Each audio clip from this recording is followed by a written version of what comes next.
L'Europe est à un tournant critique de son histoire. Le bouclier américain se dérobe, l'Ukraine risque d'être abandonnée, la Russie renforcée. Washington est devenu la cour de Néron, un empereur incendiaire, des courtisans soumis et un bouffon sous kétamine chargé de l'épuration de la fonction publique. C'est un drame pour le monde libre, mais c'est d'abord un drame pour les États-Unis.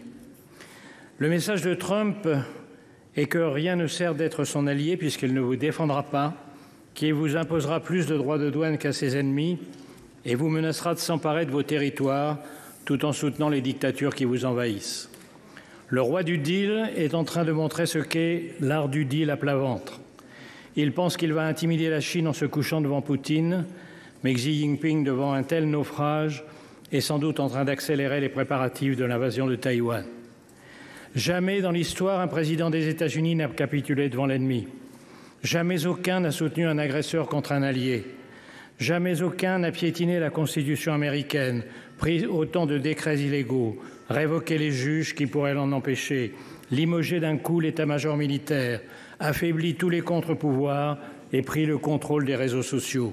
Ce n'est pas une dérive illibérale, c'est un début de confiscation de la démocratie.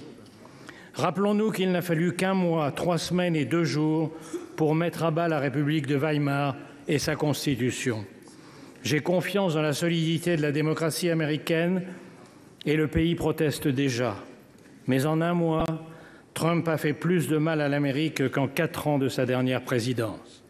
Nous étions en guerre contre un dictateur, nous nous battons désormais contre un dictateur soutenu par un traître. Il y a 8 jours, au moment même où Trump passait la main dans le dos de Macron à la Maison-Blanche, les États-Unis votaient à l'ONU avec la Russie et la Corée du Nord contre les Européens réclamant le départ des troupes russes. 2 jours plus tard, dans le bureau ovale, le planqué du service militaire donnait des leçons de morale et de stratégie au héros de guerre Zelensky avant de le congédier comme un palefrenier en lui ordonnant de se soumettre ou de se démettre.